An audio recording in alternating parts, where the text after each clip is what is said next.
Juan Aguirre, hola, ¿qué tal? Eguerdión. Eguerdión, Xavier. Tenemos nuestra ventana para Eusko Ikaskuntza para recordar hoy a iba a decir una persona, un personaje, porque fue en realidad toda una auténtica personalidad en la cultura vasca, en la intelectualidad vasca, José Miguel de Azaola Urigüen.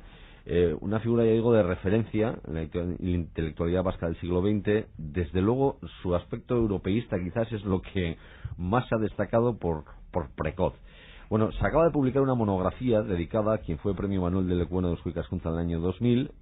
Falleció el 8 de septiembre, tenía 90 años, y el autor de este libro es Juan Aguirre. Pues sí, bueno, un libro... Así que hoy tenemos invitado de honor. Gracias por la invitación, Xavier. Sí, Juan, decía que José Miguel de Azaola es, sin embargo, bastante poco conocido, a pesar de que tienen una producción intelectual enorme, ¿no? Sí, bueno, yo creo que bueno, primero decir que mi libro es una cosa bastante modesta para las características del personaje, que verdaderamente, como aquí bien acabas de presentar, es toda una figura intelectual, de la intelectualidad del siglo XX vasco. Desde luego yo no soy la persona más capacitada para hablar a fondo como merece Azaola. Ahora bien, hasta ahora nadie le había dedicado ningún libro monográfico a él, y estaba ahí pendiente un poco esto, ¿no? Y bueno, pues yo lo he hecho con todo mi entusiasmo y con todo mi cariño. Yo creo que es más bien una introducción a su pensamiento. Yo lo he presentado por un aspecto que siempre me había interesado mucho, que es la cuestión del europeísmo de Azaola, pero claro, es que tiene tantas presentaciones: poeta, novelista, dramaturgo, editor, analista político, divulgador cultural, fue crítico musical también. Sí. Concretamente, bueno, muchísimas veces publicaba las críticas de las óperas. Efectivamente, guiones sobre las óperas, sí. Así que es un poco un hombre de todo, ¿no? Sí, es un poco un hombre del Renacimiento, así, ¿verdad? Sí. Es un hombre de formación humanística, desde luego, pero con una sensibilidad de artista, ¿verdad? O sea, era un cosmopolita, un espíritu liberal, pero liberal en el sentido más sano de la palabra, porque algunos se llaman liberales que asustan, ¿verdad? Ya. Un políglota, una persona que decía que había sido un burgués de Bilbao, y eso le había permitido pues viajar desde joven por Europa, conocer muchas lenguas, etcétera, y abrirla a las corrientes internacionales y estar al tanto un poco de lo que se cocía en Europa, cuando este era un país que estaba un poco, pues como sabemos, encerrado en sí mismo, ¿no? El más unamuniano de los intelectuales vascos. ¿Cuál era la relación con Unamuno? Pues él ya cuando tenía 14 años, en el instituto, entonces llamado Instituto Alfonso XIII, y luego precisamente Instituto Miguel de Unamuno de Bilbao, le oye en una conferencia que les da a los chavales y queda ya absolutamente seducido, ¿no? Y a partir de entonces empieza a leer todo lo que ha escrito Unamuno, a tomar notas y a escribir, ¿no? Y esto lo hará prácticamente toda su vida, hasta la vejez.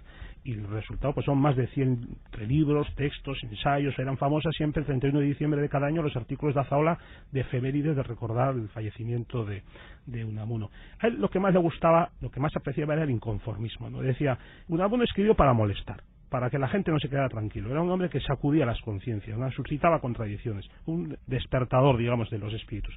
Y Azaola un poco hizo también suyo esto, ¿no? Fue también un provocador, de alguna manera, de contradicciones, un pensador independiente, un hombre crítico, muy unamuniano en eso. Recalde, recuerdo, José Ramón Recalde, que fue 2 veces consejero de gobierno vasco, en Fe de Vida, en sus memorias, dice que para algunos de su generación Azaola había sido un maestro socrático, porque había empleado eso de solo sé que no sé nada, ¿no?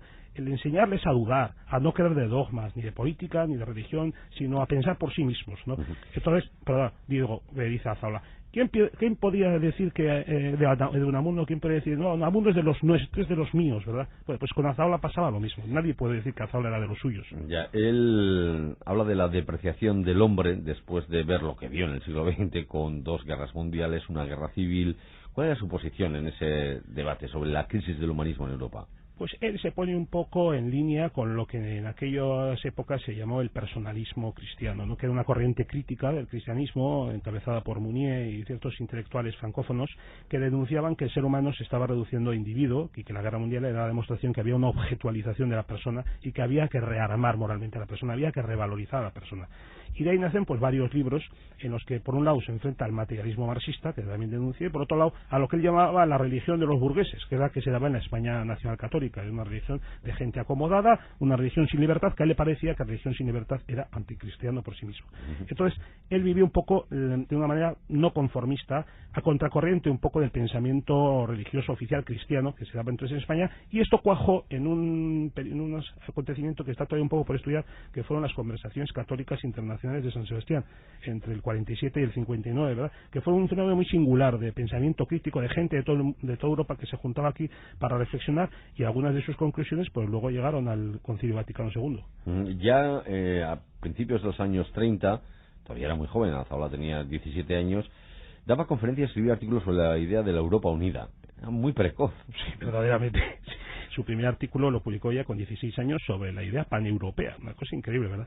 Bueno, también sobre todo en esa época, ¿no? Porque en realidad eso se empieza a hablar mucho más después de la Segunda Guerra Mundial. Claro, yo la digo en el libro, que yo creo que esto sonaba música celestial, ¿no? En aquella época. Uno que empezaba a hablar de que Europa iba a estar unida, y cuando estaban todos los países desgarrándose en guerras. Bueno, esto también hay que encuadrarlo de que él pertenecía en aquella época al grupo ALEA, que es un colectivo, pues no sé, este sí que se ha estudiado. Bueno, me ha llamado muchísimo la atención, porque claro, juntar para pensar a Gustavo de Maeztu, a la Guacheta, sí, y a Blas de Otero y a él mismo, sí, que tenían cada uno, venían, permítaseme la expresión, de su padre y de su madre, sí, totalmente, pues llama mucho la atención. Sí, verdaderamente, y él lo explica muy bien. Le dedicó una serie de artículos a explicar lo que fue a ley, y está muy bien. Él lo dice: nos juntamos para construir en un mundo en que se estaba destruyendo y que no había puntos en común. Nosotros nos juntamos para construir y encontrar puntos en común, lo que nos unía, que era pues la reflexión sobre el futuro, sobre las artes, etcétera. Muy interesante, Alea. Entonces él empieza ya a hacer sus primeros pinitos como europeísta, ¿verdad? Como divulgador y europeísta, y al cabo de los años, pues fíjate que se le ha reconocido como una de las 3 o 4 personas, así literalmente, que más hicieron por introducir la idea de Europa en España. Yo he recogido testimonios de personas que dicen que es que la primera vez que empezaron a oír hablar de Europa unida fue Azaola, que daba conferencias por todas partes y tal.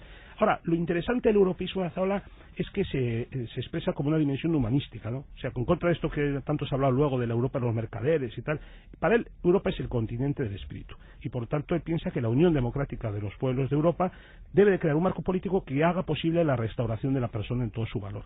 Es decir, ya ves que es una prolongación del europeísmo un poco también a su reflexión sobre el papel del hombre, ¿no? Azaola es muy conocido, o su faceta más conocida, porque tampoco es muy conocido, pero su faceta más conocida desde luego es sus intervenciones en los medios de comunicación a través de los artículos y sus críticas, pero no siempre eran bien acogidas. Y ya decías tú, cuando hablabas de su relación con Unamuno, esas ganas de plantearnos dudas, ¿no?, de romper moldes. A ver, esta por ejemplo, decía él: el pueblo vasco adolece de carencias muy graves a falta de un desarrollo peculiar completo en el orden cultural, y denota un lamentable provincialismo, una desoladora escasez de espíritu científico y de rigor crítico.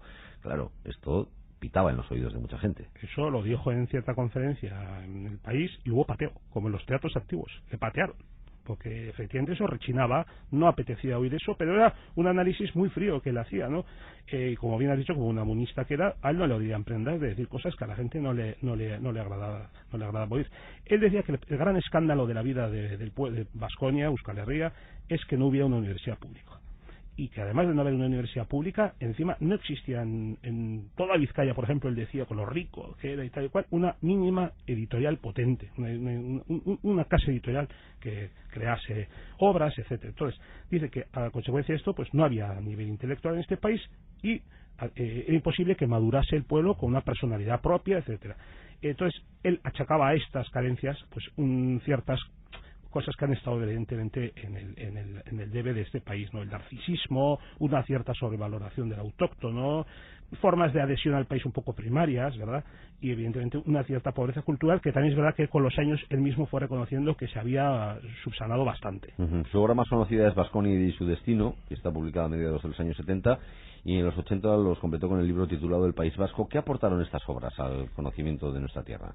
Pues fueron 2 sistematizaciones que en su momento fueron muy importantes, 2 sistematizaciones sobre la realidad vasca, la pasada, la presente y la futura, ¿no? Entonces, la de Baskonia y su destino, que es un tocho de 1500 páginas, pero realmente rico y jugosísimo, él lo empezó a escribir cuando ya se veía el final de la dictadura. Él lo que quiso hacer ahí es abrir un debate sobre cuáles eran las posibilidades que se le presentaban al país para construir su futuro, ¿no? Y él desplegaba todo el abanico de posibilidades que podría haber en un país ya democrático. Su teoría personal era que el espíritu de los vascos era federalista, es federalista. Él siempre piensa que los vascos, nuestra posición debe ser esa, porque Baskonia, por su complejidad interna, pues es un caso único que él comparaba con Suiza, que también conocía porque había vivido allí y lo había estudiado.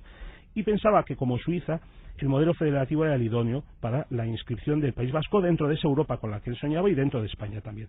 Él pensaba que la gran riqueza de Baskonia y Euskal Herria está en la grandísima diversidad interna.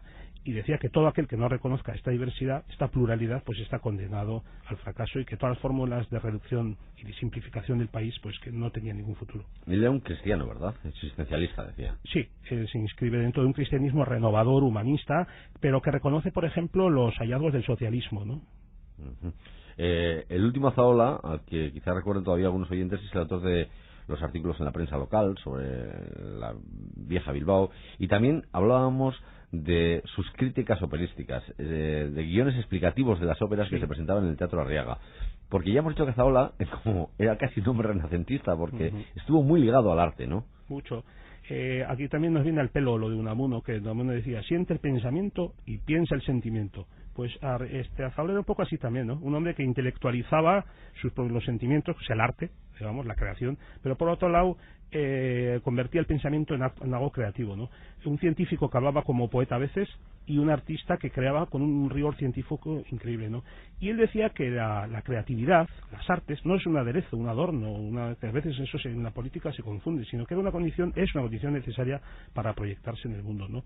Y decía que un pueblo, para afirmar su personalidad frente al resto del mundo, lo que tiene que hacer sobre todo es demostrar su capacidad creativa, ¿no?